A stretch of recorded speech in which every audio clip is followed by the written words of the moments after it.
네, 오늘 낭독할 책은 수상한 목욕탕입니다. 지은이는 마스오 유미, 출판사는 문예 춘추사입니다. 출판사에서 책을 보내주셨습니다. 지은이 마스오 유미, 1960년 이시카와현 출생, 1991년 발롱타운의 살인으로 하야카와 SF 콘테스트에 입선하며 작가로 데뷔하였다. 주요 작품으로는 안락의자 탐정 아치, 하트 브레이크 레스토랑, 야옹 탐정 시리즈, 참견, 피네라, 은행나무 언덕, 스파이크, 사랑 사라지고 있습니다. 9월의 사랑과 만날 때까지, 모리스가 있던 여름 등이 있다. 낭독하겠습니다. 행운 목욕탕이라는 앞부분에 이런 그림이 있고요. 가겠습니다. 낭독. 어디선가 작은 새가 지저귀는 소리가 들려왔다. 아직 뜨거운, 그렇지만 확연히 가을임을 느끼게 하는 햇살이 나무들 사이로 어깨에 내리쬐고 오솔길 끝에 있는 풀잎을 바람이 살며시 흔든다. 멋진 곳이야 라고 생각했다. 어머니가 오래전부터, 아버지도 몇 년 전부터 이곳에 잠들어 있다는 걸 보여주는 회색돌을 바라보면서 엄마, 나 어쩌면 좋을까? 마음속으로 그렇게 말한 것은 오늘이 어머니의 기일이기 때문이다. 부모님이 살아계셨더라면 지금 내가 고민 중인 이런 종류의 문제에는 아버지가 더 구체적인 조언을 해주셨을 것이다. 그렇다고는 하지만 이렇게까지 속수무책인 상황에 구체적인 조언 같은 건 얼마나 도움이 될지 알 수 없는 법이기도 하다. 분명히 어떻게든 될 거야 라는 어머니의 말. 어릴 적 내게 자주 해주던 그 말이 아무런 근거가 없을지라도 오히려 지금 내게 필요한 것인지도 모른다. 짹짹. 작은 새는 아직도 울고 있었다. 그야말로 작은 새의 울음소리를 그림으로 그린 것 같은, 아니 그건 좀 아닌가? 음성 샘플로 담은 것 같은 사랑스러운 새소리? 그 새소리를 들으며 나는 한숨을 한 번 내쉬었다. 아마 어떻게든 될 거야. 엄마 대신 내가 마음속으로 다시금 되뇌었다. 그러고서 엄마 갈게요. 또 올게. 소리를 내 그렇게 중얼거리고 묘지 입구를 향해 걷기 시작했다. 내 그림자가 아무런 말 없이 뒤따라온다. 새소리도 나를 쫓아오는 것 같았지만 그럴 리는 없을 테고 주변이 조용해서 잘 울리기 때문일 것이다. 다른 새소리 삐익 하고 길게 이어지는 소리도 들려왔다. 높은 곳에서 들리는 걸 보니 다른 새겠지만 새소리라고 할지 아까 들린 것과는 달리 그다지 새 같은 느낌이 없고 사랑스럽지도 않다. 입구에 다다랐을 때 우연히 올려다본 나무의 꼭대기에 작은 새의 실루엣이 보였다. 부리를 벌리고 있어서 아까 짹짹 울던 것이 그 새라는 사실을 알 수 있었다. 놀랍게도 짹짹 소리뿐만 아니라 이어서 들리던 삐익 하는 소리도 같은 새가 낸 소리였다. 한 세기의 4분의 1이나 살았어도 아직 모르는 게 많구나.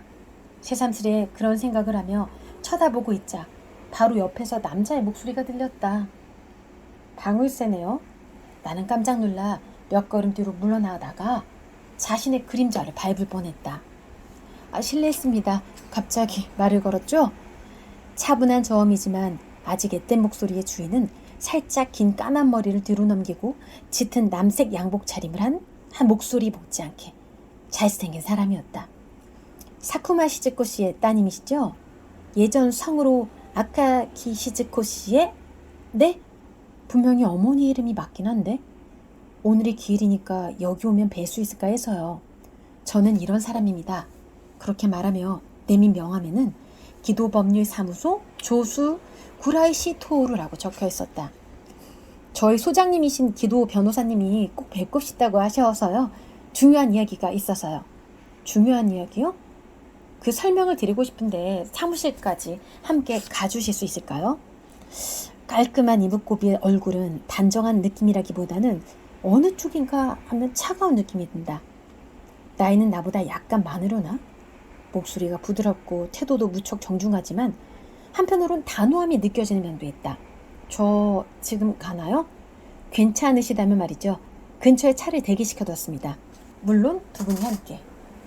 당연하게도 망설이고 있는데 구라이 씨라는 남자가 내 등 뒤를 들여다보는 듯한 느낌에 돌아서서 여동생의 얼굴을 바라보았다. 아까부터 쭉 이곳에 있었다. 내 뒤에 딱 붙어 있었던 것이다. 내 키나 몸집도 특별히 평균을 웃도는 것은 아니지만 여동생은 남달리 왜소하고 가냘파서 이렇게 하면 쏙 가려진다. 집 밖에서는 언제나 이렇다.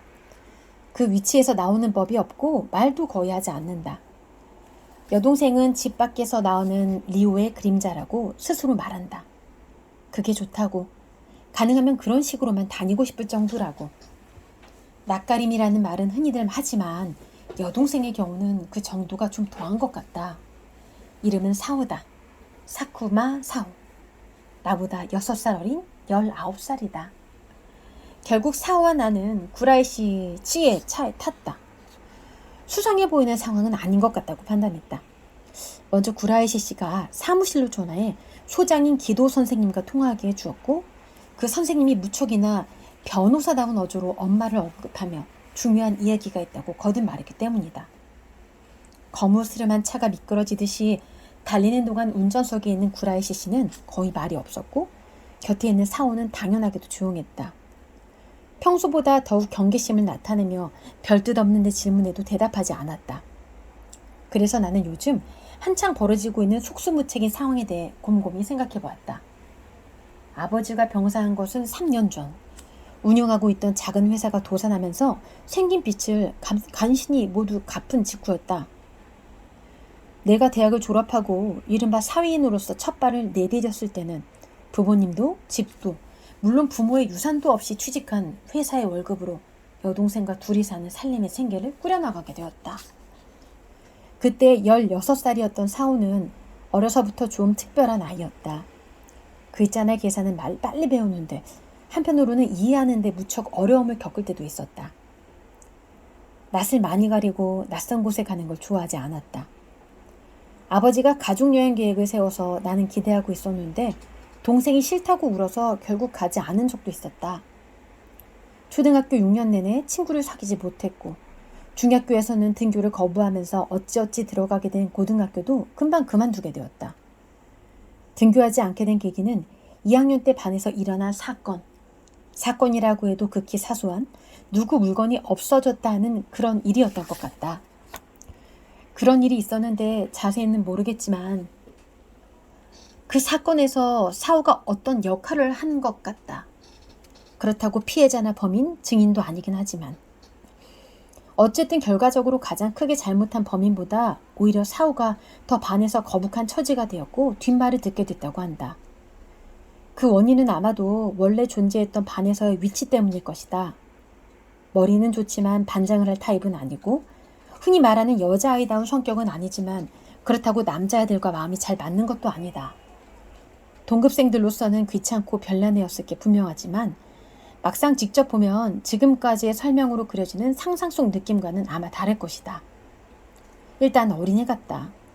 체구가 왜소한 탓도 있어서 중학교 때는 초등학생으로 보였고 19살인 지금도 거의 15살로밖에 보이지 않는다. 그리고 귀엽다. 미소녀라고 할 수도 있겠지만 새침한 타입은 아니고 둥근 얼굴 모양의 사랑스러운 생김새다. 미소를 지으면 천사 같아 보일 수도 있겠지만 웬만해서 그런 일은 없다. 오랫동안 함께 살아온 친언니인 나조차 봤다는 확실한 기억이 없다. 그렇다고 퉁명스러워 보이는 것도 아니고 표정의 변화가 극히 적은 것이다. 그렇긴 해도 살짝 갈색빛이 도는 긴 머리 사이로 똘망똘망한 눈을 떠 이쪽을 바라보거나 하면 강아지 같은 특유의 사랑스러움이 있기에 귀엽단 말이야 라고 진심으로 생각하게 된다.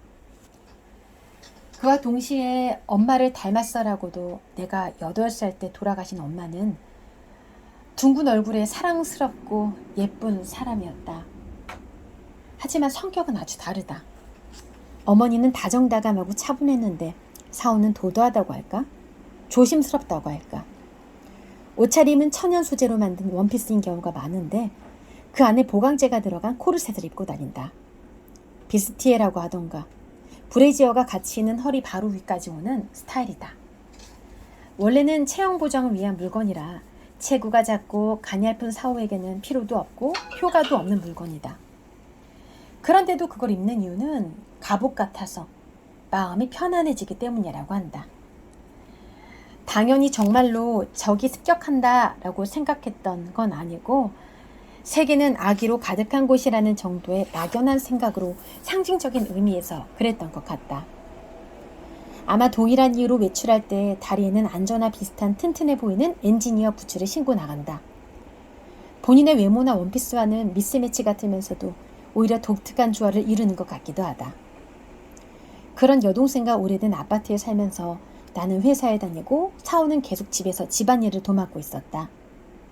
사오가 등교를 하지 않게 됐을 무렵 아버지는 학교에 가라고 강요하지 않는 대신 조건을 내걸었다. 많은 책, 폭넓게 여러 책을 읽는 것. 또 하나는 그 무렵에 일주일에 3번 오던 가정부 아주머니에게 집안일의 기본을 배우라는 것. 당시 대학생이던 나는 집에 있으면서 책을 읽고 요리나 청소를 배우는 건 쉬운 일이라고 생각해서 아버지가 동생을 너무 받아주는 게 아닐까 생각하곤 했다.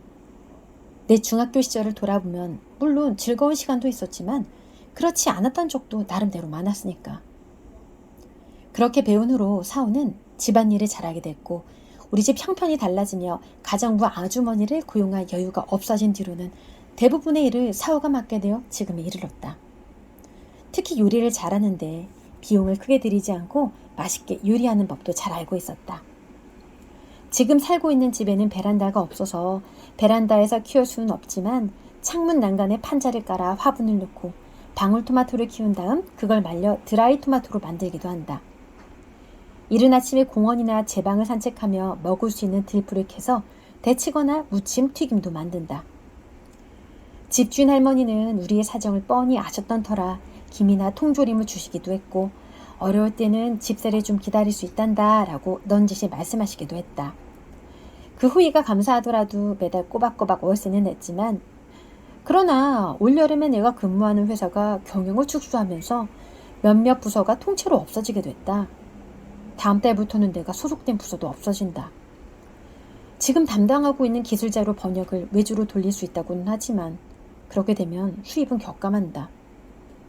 지금은 이런저런 자잘한 업무도 있고 그걸 포함한 월급을 받고 있기 때문이다. 어떻게든 비슷한 조건의 일자리를 찾고 싶지만 그렇게 잘 풀릴 것 같지도 않은 상황이다. 네, 오늘은 수상한 목욕탕의 일부를 낭독해 보았습니다. 세상의 모든 수수께끼가 모여드는 옛날 목욕탕. 모든 의문과 피곤이 풀린다는 이곳의 정체가 궁금하지 않으십니까? 오늘은 수상한 목욕탕의 일부를 낭독했습니다. 출판사는 문예 춘추사입니다.